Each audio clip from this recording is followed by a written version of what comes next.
să iasă Radu Beligan al muzicii mondiale.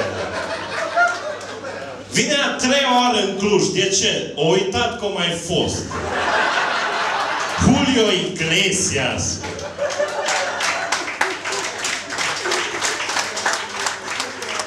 Îți dai seama că la nuntă în Midi nu se urează casă de piatră, se urează nară de piatră.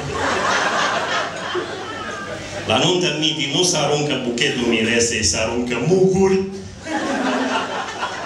Nu o să găsiți la o nuntă în Midi plicuri pe masă, doar foițe.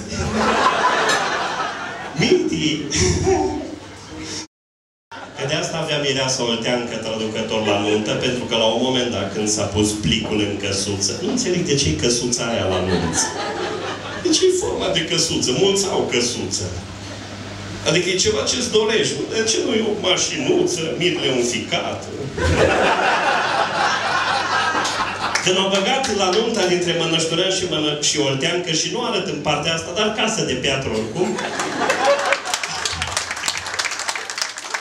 de ce a avut nevoie mireasa din Oltenia de traducător? Pentru că cineva din Mănășturi, când i-a dat plicul, a zis să-ți dea Dumnezeu o soponeală pe neptișate în papară, când e pe leu ca cornul la tipul.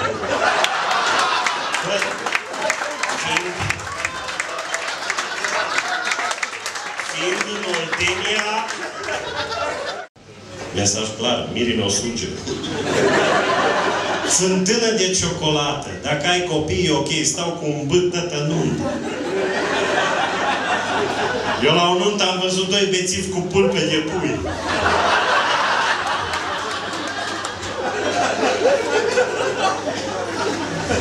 Și la sfârșit, socrele mici, cele mai obosite după nuntă, violete în păr, vorbesc cu verișoarele lor. Ți-o plăcut, Izabela mi-o plăcut și mie. Și știi ce vreau?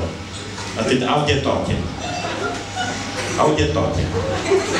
Dacă vreau stau la părinții lui, dacă nu vin la... Le-am luat apartamente în Cluj foarte bine, în Florești.